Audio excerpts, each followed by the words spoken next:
जय हिंद वॉरियर्स। आज हम बात करेंगे सीपीएफ असिस्टेंट कमांडेंट एग्जाम के एज क्राइटेरिया एंड उसकी एजुकेशन क्वालिफिकेशन की रिक्वायरमेंट के बारे में।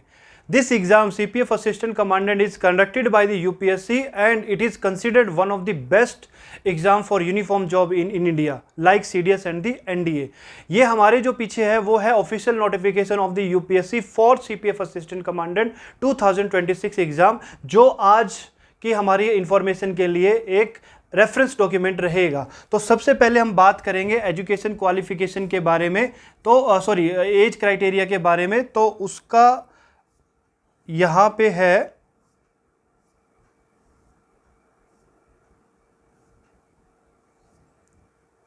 This is the eligibility condition, right. तो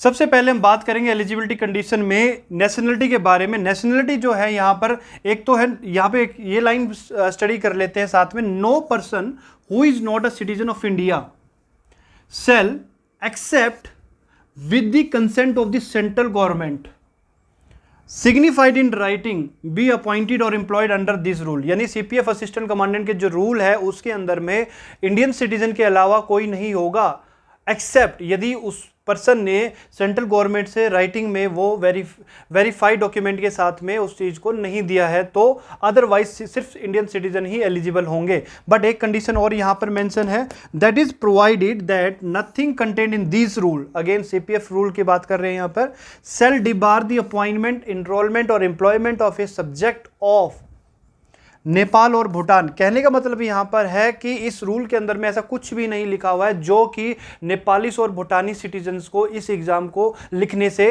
रोक सके। यानी तीन ही यहां पर सिटीजन जो है अलाउड है, एक इंडियन, दूसरा नेपालीस और तीसरा भूटानीस। ठीक है, ये तीन ही जो है एलिजिबल है, एक्सेप्ट सेंट्रल गवर्नमेंट से किसी ने राइटिंग में कोई ना लिया हो। ठीक है ना। तो ये तो होगी आपकी उसकी सेक्स के बारे में, जेंडर के बारे में। मेल और female both are eligible for this exam, equal opportunity to the male and female in this exam. And age के बारे में हम बात करते हैं तो ये बड़ा इंटरेस्टिंग है। यहाँ पे बच्चों को थोड़ा सा कंफ्यूजन होती है बाकी एग्जाम जैसे यूनिफॉर्म जॉब की, और इसमें एक हल्का सा जो डिफरेंस है वो यहाँ पे डिफरेंस आता है। एज जो हम लोग इसकी बात कर रहे हैं, candidate must have attend the age of 20 years and must not attain the age of 25 years. यानी कि जो उसका विंडो है, जो उसका एज का ब्रैकेट है, वो उसका 20 to 25 ईयर है। और वो जो एज है वो कब उन्होंने कंसिडर की है, ये यहां पे लिखा हुआ है, not born earlier than 2 August and not later than 1 August. अब मैं यहां पर आप लोगों को एक चीज बता देता हूं, ये तो 2026 का है, 27 में क्या होगा, not born earlier than 2002, 2 August 2002 and not later than 1 August 2007। ये मैं बता रहा हूं 2027 के अकॉर्डिंग। तो ये ध्यान रखना कि एज ब्रैकेट ये रहने वाला है जो अभी फेब में 2027 में नोटिफिकेशन आएगा सीपीएफ का एज क्राइटेरिया। बट ये है जनरल कैटेगरी के लिए। यहां पर मैं स्पेसिफाई कर देना चाहता हूं कि इसके अंदर में जो एज क्राइटेरिया उसमें कुछ रिलैक्सेशन भी है। यहां पे लिखा हुआ है पॉइंट बी के अंदर में, first second third, general category के लिए जो एज क्राइटेरिया है वो है 20 to 25 ईयर्स। ठीक है, वो बता दिया कौन सा एज ब्रैकेट विंडो क्या है उसकी। यहाँ पे फर्स्ट कंडीशन है अप टू मैक्सिमम 5 ईयर्स। किसके लिए, SC ST के लिए अब जो है मैक्सिमम 5 ईयर का एज क्राइटेरिया, यानी 20 to 30 क्या हो गया इसके अंदर में, +5 हो गया है ना, 25 + 5 up to maximum of 3 years. किसके लिए, OBC के लिए। किसमें, 25 में, यानी 28 तक उसके पास में हो गया।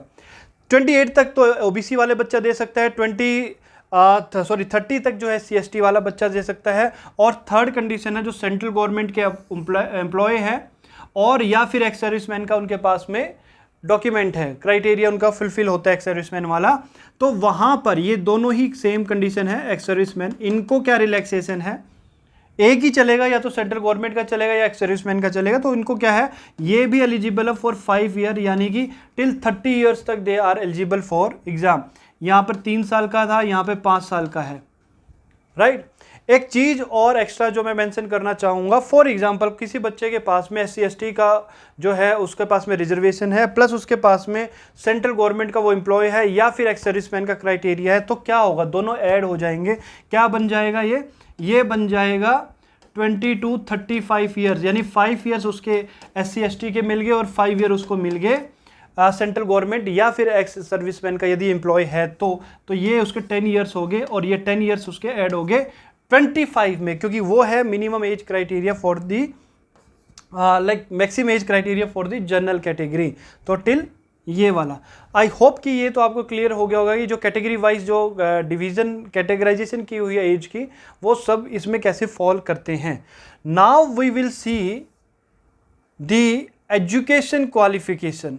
मिनिमम एजुकेशन क्वालिफिकेशन क्या होती है जो CPF के लिए फिल करता है, a candidate must hold a bachelor degree, ठीक है। कहाँ से, university incorporated by an act, यदि कोई लीगल वे से यूनिवर्सिटी और कॉलेज बना हुआ है, किसके, सेंट्रल गवर्नमेंट लीगल जो एक्ट हम बोलते हैं और स्टेट गवर्नमेंट के एक्ट के तहत में, वही उन्हीं यूनिवर्सिटी और कॉलेज से यदि बच्चे ने डिग्री अपनी हासिल की है, वो एलिजिबल है for the CPF exam. Must hold the degree का मतलब यह है कि उसके पास वो डिग्री होनी चाहिए। बट साथ में एक नोट के अंदर में भी रखा हुआ है कि यदि कोई बच्चा उस एग्जाम के लिए, लाइक फाइनल ईयर का बच्चा जो है, यदि वो अपनी डिग्री एग्जाम के लिए अपीयर हो रहा है और उसी साल वो फॉर्म फिलअप करना चाहता है, तो ही इज ऑल्सो एलिजिबल। यानी कहने का मतलब है कि 3 इयर्स वाला जो बच्चा है, यदि वो अपने 6 सेमेस्टर में अब जा रहा है, यानी उस समय पर जब फॉर्म निकला उस समय पर वो 6 सेमेस्टर में था, तो he is eligible for the exam उस साल पर। और यदि 4 इयर्स का बच्चा है, 4 ईयर डिग्रीज का बच्चा है, तो वो 8 सेमेस्टर में यदि है तो he is eligible for the exam. वो उस समय पर फॉर्म फिलअप करते समय इस सेमेस्टर में होना चाहिए, और उससे पहले कि उसके कोई बैकलॉग नहीं होना चाहिए, क्योंकि यदि बैकलॉग है तो उसको कंप्लीट करने के लिए उसको 1 साल और वेट करना पड़ेगा। That is not accepted in the CPF exam, ठीक है। तो ये बच्चे ध्यान रखेंगे कि आपका एज एलिजिबिलिटी है। आई होप कि आप लोगों को एज क्राइटेरिया और एजुकेशन क्वालिफिकेशन की अब अच्छे से समझ हो चुकी है। एंड आई वुड सजेस्ट कि जो CPF का बच्चा है, जो CDS दे रहा है यहाँ पर, वो CPF जरूर से जरूर दे। वाई, उसके बारे में मैं ऑलरेडी वीडियो में बता चुका हूँ, उसको मैं डिस्क्रिप्शन में भी यहाँ पे डाल दूंगा। आप देख सकते हैं कि क्या जो रिक्वायरमेंट है सिलेबस की, CPF के एग्ज़ाम की रिक्वायरमेंट है, CDS की है, दोनों में क्या सिमिलरिटीज़ हैं, राइट। एज क्राइटेरिया में आपको बता ही दिया है कि यहाँ पर 90 to 25 है, तो यहाँ पर 20 to 25 जनरल कैटेगरी के, उसके बाद तो ये एक्सटेंड होता जा रहा है। यानी कि everything is same, 1 preparation and 2 opportunities are with the candidates जो इसको अवेल कर सकता है, but for that you have to prepare well, right. तो यहीं पर इस चीज़ को हम लोग समाप्त करते हैं। एंड आई होप आप लोग इस चीज़ को कनेक्ट करते हुए इस बार जरूर CPF का एग्ज़ाम फिल करोगे। जय हिंद, जय भारत।